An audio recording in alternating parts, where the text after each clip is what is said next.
Bonjour à tous. Plus de propriété, plus de viande, plus de voitures, plus de loisirs, plus d'avions, plus de transport.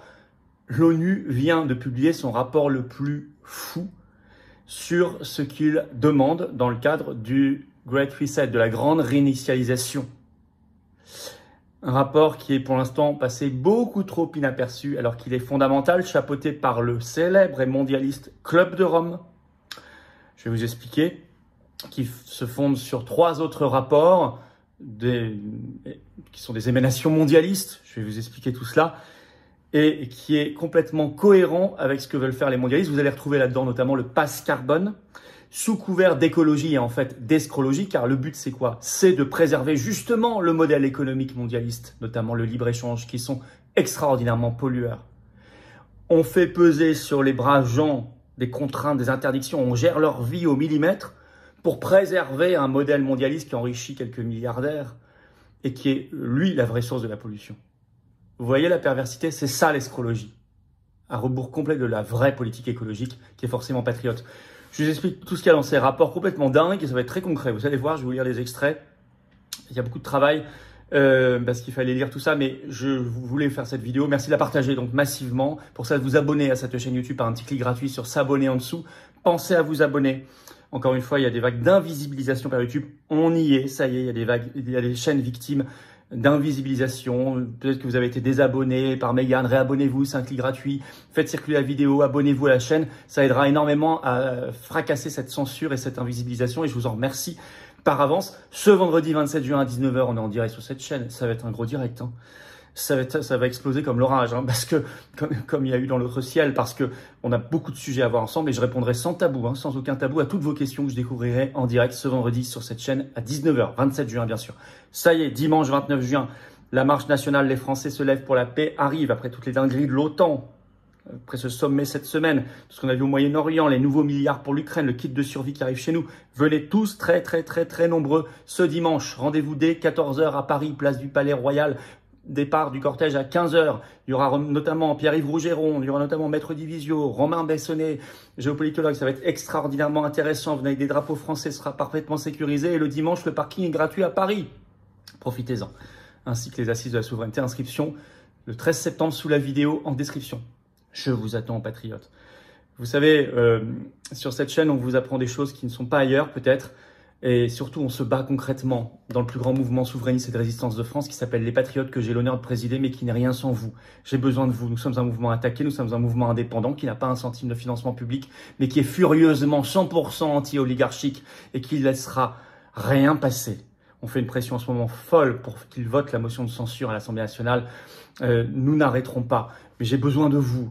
C'est sûrement pour vous le moment de venir ou de soutenir le mouvement par une adhésion, une réadhésion, de fracasser cette censure qui s'abat sur nous, cette invisibilisation, en venant aux patriotes, en venant renforcer cette dynamique extraordinaire, surtout en cette année 2025 qui est décisive, charnière. Vous pouvez adhérer ou réadhérer aux patriotes dès maintenant, donc par le premier lien sous la vidéo en description, ou faire un don au mouvement qui n'a pas un centime de subvention publique. C'est le deuxième lien sous la vidéo en description. Et tout ça, en plus, ça fait baisser vos impôts puisque c'est défiscalisé aux 2 tiers pour vous, aux 2 tiers. Bravo aux donateurs, aux réadhérents, bienvenue. Aux nouveaux adhérents, patriotes, on y va. Plus de viande, plus de propriété, plus de déplacement. Tout ça de manière obligatoire et sur les gens, hein, on va parler de ceux qui seront exemptés de tout ça. Alors d'abord, qu'est-ce que c'est que ce contexte? Donc c'est le rapport dans le contexte, c'est le rapport du Club de Rome. Alors, le Club de Rome, vous savez, il date de 1968. C'est vraiment une entité mondialiste très liée aux Nations Unies. Et il a présenté ça, en fait, c'est passé d'abord un peu inaperçu. C'était le 23 mai dernier, c'est pas vieux, il y a un mois, sur son site internet, donc clubofrome.org. Communiqué de presse pour présenter tout ça. Je cite: un groupe de travail sur les matériaux et la consommation pour stimuler une utilisation durable des ressources. Derrière ce jargon, je vais vous lire déjà le chapeau du communiqué, vous allez comprendre l'objectif. En réponse aux besoins urgents d'une approche plus durable de l'utilisation des ressources, le Club de Rome et le Hot or Cool Institute, on va en parler, ont lancé un groupe de travail sur les matériaux et la consommation. Le groupe de travail vise à mettre en évidence l'importance critique des matériaux et de la consommation dans le contexte du système économique mondial. Alors, ils l'avouent d'emblée dans leur communiqué de presse, il faut, je cite, changer le récit, c'est-à-dire changer le narratif, Et, je cite, renforcer la gouvernance, entendre mondialiste. Vous allez vite le comprendre. Vous savez, changer le récit, changer le narratif, ça me fait penser à une chose. C'est toutes les pressions pour la censure actuellement des réseaux sociaux. Parce que les réseaux sociaux, justement, permettent de diffuser un autre narratif, un autre récit que le récit officiel. Alors, ils expliquent qu'ils s'appuient sur 3 rapports récents. Rapport de l'ONU qui s'appelle Perspective mondiale des ressources 2024, le dernier en date. Le rapport du Hot or Cool Institute, qui est un nouveau think tank. Alors, vous allez sur leur site, vous n'avez quasiment aucune information. Il est tout récent, il y a quelques années. Et c'est un truc comme ça, c'est un de ces nombreux bourgeons mondialistes financés. Il n'y a même pas leurs financeurs, leurs sponsors sur le site, ce qui est incroyable. Mais qui publie déjà des rapports à l'échelle mondiale et qui a publié effectivement un rapport sur le monde et le mode de vie à plus 1,5 degré. Et puis, troisième source, c'est un rapport de l'Agence européenne de l'environnement, donc lié à l'Union européenne, qui s'appelle l'empreinte matérielle de dans l'allocation des politiques européennes. Alors, il y a des dingueries absolues dans ce que propose ce rapport Club de Rome siglé ONU. D'abord, il faut regarder ces 3 rapports que je viens de vous citer pour comprendre, ou au moins leur synthèse, souvent qui sont publiés en communiqué de presse, c'est effarant. C'est un principe de ce qu'on appelle micro-gestion de nos vies. C'est-à-dire que ça rentre dans le détail de l'organisation de nos vies. Avec énormément, il y a 2 mots-clés, interdiction et limitation. D'abord, le principe de fin de la propriété privée. Et là, vous pensez immédiatement à cette citation de celui qui a créé le forum de Davos, Klaus Schwab, qui avait déclaré dès 1996, cette phrase célébrissime aujourd'hui, « Vous ne posséderez plus rien et vous serez heureux ». C'est exactement la dynamique de ce nouveau rapport Club de Rome ONU. C'est notamment dans le rapport de l'ONU 2024 sur lequel il s'appuie, qui est un rapport de plus de 180 pages, qui parle en permanence d'économie circulaire. Alors simplement, on peut se dire économie circulaire, c'est le recyclage, etc. Sauf que c'est pas du tout que ça. Et d'ailleurs, ils l'écrivent eux-mêmes, je cite dans ce rapport, les modèles que nous devons suivre ne sont pas seulement une question de recyclage. Et il faut aller dans l'autre rapport, celui du Hot or Cool Institute, qui fait lui plus de 160 pages, pour qu'ils crachent le morceau, pour avoir le fin mot de l'affaire. Ils vous disent, en toutes lettres, je cite, fin de la propriété des produits, en faveur, je cite, de l'utilisation de services. Donc, c'est la fin de la propriété privée. Et vous allez voir que l'Agence européenne de l'environnement, elle va aller même beaucoup plus loin, puisqu'elle va même évoquer vos vêtements, vos chaussures, etc. C'est pas simplement un choix, que vous ayez le choix, c'est bien. Mais là, vous n'avez plus le choix. Et on tombe vraiment sur la phrase de Schwab, vous ne posséderez plus rien et vous serez heureux. Avec, dans ce rapport du Hot or Cool Institute, une proposition de, je cite, c'est leur terme, rationnement du carbone, avec, vous allez voir, un passage explicatif que je vais vous lire, qui est en fait la définition même du pass carbone. Le pass carbone, c'est le truc qui fonctionnera à base d'un QR code où vous allez passer quand vous ferez vos achats ou quand vous allez acheter quelque chose en ligne, j'en sais rien. Et on vous dira, voilà, bah non, vous avez épuisé votre crédit carbone. Donc le rationnement du carbone, c'est un rationnement de vie. Le carbone, c'est la vie. Il n'y a pas de vie sans carbone, vous le savez. Une chose, vous allez voir, non, je vais vous lire, vous allez comprendre une chose. En plus, c'est profondément inégalitaire et injuste. Je cite. Le rationnement du carbone créerait des gagnants et des perdants. Ceux dont les émissions sont supérieures à la quantité de ration seraient des perdants. Et ceux dont les émissions sont plus faibles seraient des gagnants. Les personnes à faible émission pourraient vendre leur ration de rechange sur le marché du carbone. Au fur et à mesure que les gens ajusteraient leurs habitudes de consommation en réponse à la ration, le terme apparaît déjà 5 fois, la répartition des gagnants et des perdants changerait. Parallèlement au rationnement du carbone, il y aurait probablement des politiques de soutien supplémentaires pour les groupes vulnérables pour les aider à investir ou à accélérer des technologies de faible émission de carbone ou des services énergétiques. Il pourrait également y avoir des rations supplémentaires accordées aux groupes préoccupants. Par exemple, les ménages à faible revenu vivant dans les zones rurales, dépendant de parcourir de longues distances en voiture. Cependant, augmenter la ration pour certains signifierait qu'elle serait encore plus réduite pour tout le monde. Au moins, c'est clair. Et en plus, on crée un marché carbone. C'est-à-dire que si vous avez un mode de vie qui consomme du carbone, mais que de toute façon, vous êtes riche à côté monétairement, c'est pas grave. Vous pourrez acheter du carbone aux pauvres. qui eux devront donc se restreindre encore plus. Vous imaginez ce que c'est que ce système? Vous achetez des points de vie en fait. Réfléchissez bien à tout ça. Alors effectivement, je le disais, l'Agence européenne de l'environnement, elle, dans son rapport, parle de, je cite, remplacer la propriété par le partage, y compris pour les vêtements, les chaussures, etc. Alors on se dit, c'est joli le partage, bien sûr. Seulement, croyez-vous que ce sera vrai, par exemple, pour les milliardaires? Pour ceux qui, à quelques dizaines d'entre eux, en France, possèdent 40% de toute la richesse du pays. Est-ce que vous pensez qu'ils vont remplacer, eux, la propriété par le partage? Vous y croyez vraiment? Vous croyez qu'ils vont partager leur villa, leur yacht, leur jet? Vous croyez qu'ils vont partager leur compte en banque? Bon. Donc, vous avez compris que ça vaudra pour classe populaire, classe moyenne. Mais bien sûr, pas pour tout le monde. Alors, mais ce sera encore une fois de l'obligatoire. Alors, ça, c'est sur le droit de propriété, sur la nourriture. Le modèle doit être fondé, il le dit, sur végétaux plus insectes et larves, voire un peu de poissons. Au nom du carbone, là, toujours. C'est clairement dit dans le rapport de l'ONU. Alors, je vais vous citer un extrait. Un régime alimentaire optimisé, considéré comme sain et à impact minimal, n'inclut pas la viande, comprend du poisson provenant d'une pêche durable pour répondre aux besoins en nutriments en supposant qu'aucun supplément nutritionnel ne soit consommé.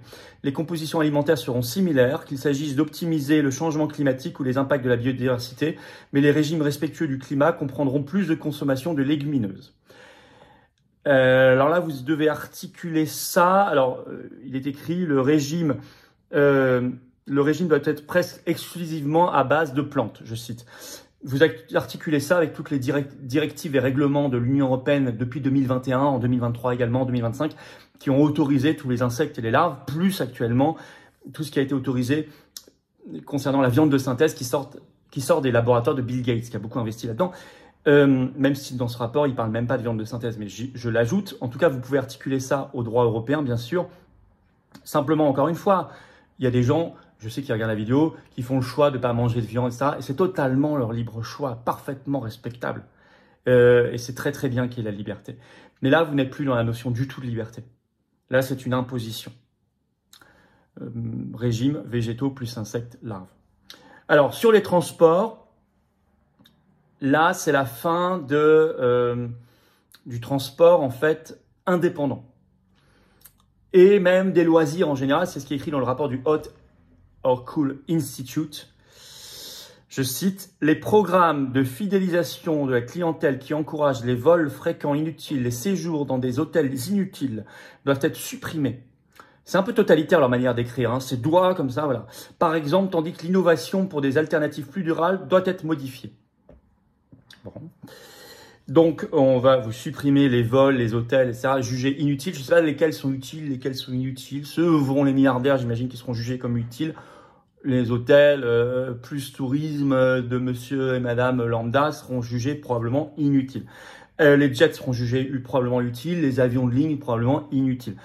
Alors, l'ONU prône dans son rapport la ville 15 minutes, vous connaissez, avec la fin de l'esclavage personnel, une forme d'esclavage, hein, la fin du véhicule personnel, pardon, une forme d'esclavage. Je cite un extrait de ce rapport de l'ONU. Il faut s'éloigner de l'utilisation de la voiture privée. Alors cet éloignement peut être perçu comme limitant, mais il peut également stimuler la demande de marché pour de nouveaux modèles commerciaux et des options durables, comme des modèles de transport alternatifs, favorisant de nouveaux choix de consommateurs. Les choix durables, écrit le rapport de l'ONU, des consommateurs devraient éviter la surconsommation, remplacer la consommation à fort impact par une consommation à faible impact. Cela induit d'éviter les vols et les voyages en voiture, d'utiliser davantage de transports en commun et de passer à la mobilité électrique pour les distances plus courtes comme les vélos. Oui, mais enfin tout ça, quand vous habitez à la campagne ou loin des villes, c'est très théorique, hein. Mais là, c'est la ville 15 minutes. Alors, dans le Hot or Cool Institute, dans le rapport, ils préconisent de stimuler ce qu'ils appellent le mouvement de la honte volante, c'est-à-dire de stigmatiser ceux qui prennent l'avion. La honte volante, c'est l'avion. Il faut, disent-ils, stimuler ce mouvement de la honte volante, donc voilà, stigmatiser ceux qui prennent l'avion contre ceux qui utilisent l'avion. Voilà. Avec beaucoup de préconisations d'interdiction, je vous lis quelques extraits de ce rapport. Élimination progressive des voitures à combustible fossile. Il cite donc en bon exemple la proposition de l'Union européenne pour interdire les véhicules thermiques à partir de 2035. Geler tous les nouveaux projets de construction de routes, carrément. Décourager l'utilisation de la voiture privée. Arrêter l'expansion des aéroports. Voilà. Interdiction des vols court courrier. Voilà, il ne parle pas non plus là des jets privés, hein, il parle pour les avions de ligne. Alors, tout ça. Pendant ce temps-là, dans ces rapports-là, vous n'avez pas un mot du libre-échange. Allez chercher ces produits, vous savez, Mercosur, Inde, demain, allez chercher ces produits à des milliers de kilomètres, les consommer ici, les retraités à d'autres milliers de kilomètres, etc. Ça, ou aller chercher des terres rares, des milliers de kilomètres en Chine, ça c'est la pollution, ça c'est la vraie pollution. Et puis ça saccage la faune, la flore, ça déforeste. Et puis on transporte sur des milliers de kilomètres, on pollue les océans, l'air, les sols. Ça on n'en parle pas. On parle pas non plus de Big Pharma, qui est une industrie très polluante. On parle pas non plus de l'aérochimie terriblement polluante, qui tue des sols même.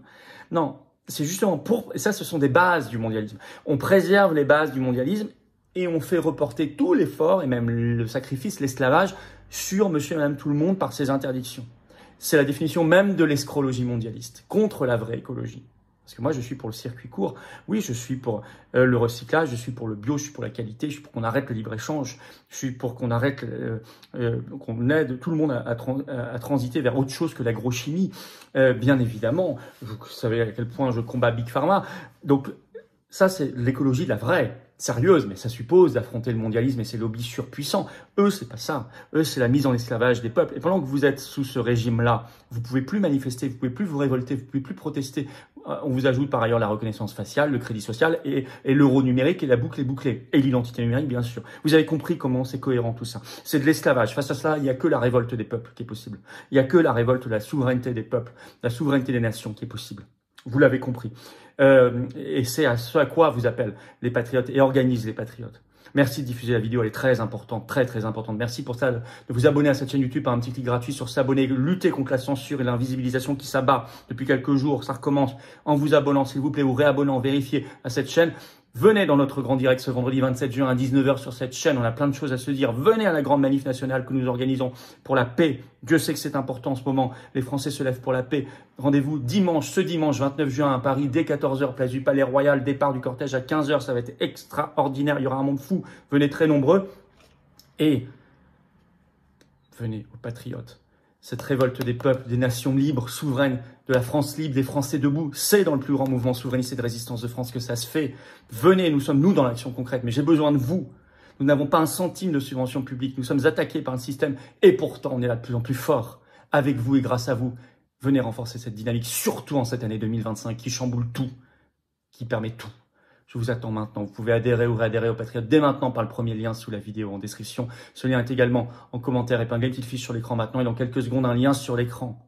Bienvenue dans cette grande famille, ces belles valeurs de liberté, de souveraineté, de révolte, de paix, de France libre. Vous pouvez également faire un don au mouvement par le deuxième lien sous la vidéo en description. Sinon, on ne peut rien faire. On peut faire grâce à vos dons. On n'a pas de subvention publique. Et puis tout ça, ça fait baisser vos impôts. Profitez-en, faites pas ce cadeau à Bayrou et Macron. Faites baisser vos impôts et aidez un mouvement indépendant qui se bat, qui mouille la chemise. Vous pouvez donc profiter, grâce à une adhésion au don, de 2 tiers de défiscalisation pour vous. Vous baissez vos impôts. Dès que vous mettez 30 €, ça enlève 20 € de vos impôts. Si vous mettez 3 000, ça enlève 2 000. Vous mettez 100, ça enlève 67. Vous avez compris. Énorme, on les aura. Énorme bravo aux donateurs et aux réadhérents. Bienvenue aux nouveaux adhérents patriotes. Et vive la France.